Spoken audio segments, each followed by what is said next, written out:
The treatment of about 1.1 million Muslim Rohingya in mainly Buddhist Myanmar has emerged as the biggest challenge for national leader Aung San Suu Kyi, who has condemned the attacks and commended the security forces.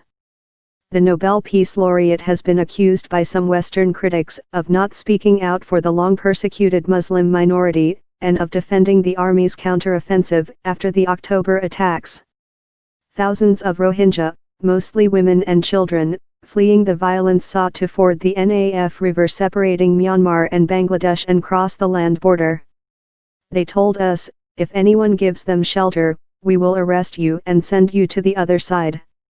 So, out of fear, we are not allowing any newcomers, Mohammed Yunus, a Rohingya Muslim, said in a makeshift refugee camp near the border. Despite these measures, about 2,000 people have been able to cross into Bangladesh since Friday, according to estimates by Rohingya refugees living in the makeshift camps in Bangladesh. Gunfire rang out on the Myanmar side of the border on Saturday and Sunday.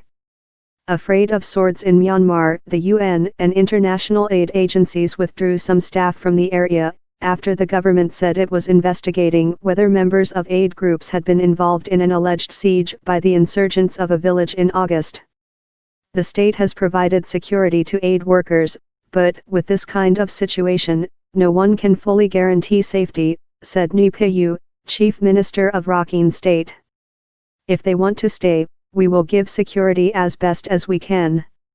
If they don't want to stay, due to their safety concerns, and want to leave, we told them that we will help them, he added. The military reported several weekend clashes involving hundreds of Rohingya insurgents across northern Rakhine State. Extremist terrorists blew out improvised bombs, set fire to villages and attacked the police outposts in Mongta, the state-run Global New Light of Myanmar Daily said on Monday, referring to a major regional town. The government reported at least 104 deaths, the vast majority militants, plus 12 members of security forces and several civilians. The government urged Rohingya civilians to cooperate with security forces, assuring those without ties to the insurgents they would not be affected. It has declared the Arakan Rohingya Salvation Army, ARSA, which instigated the October attacks and claimed responsibility for the latest offensive, a terrorist organization. The government's allegations were baseless, the group said in a statement on Monday, seeking to present its cause as a defense of Rohingya rights. North Rakhine State is populated mostly by Rohingya Muslims.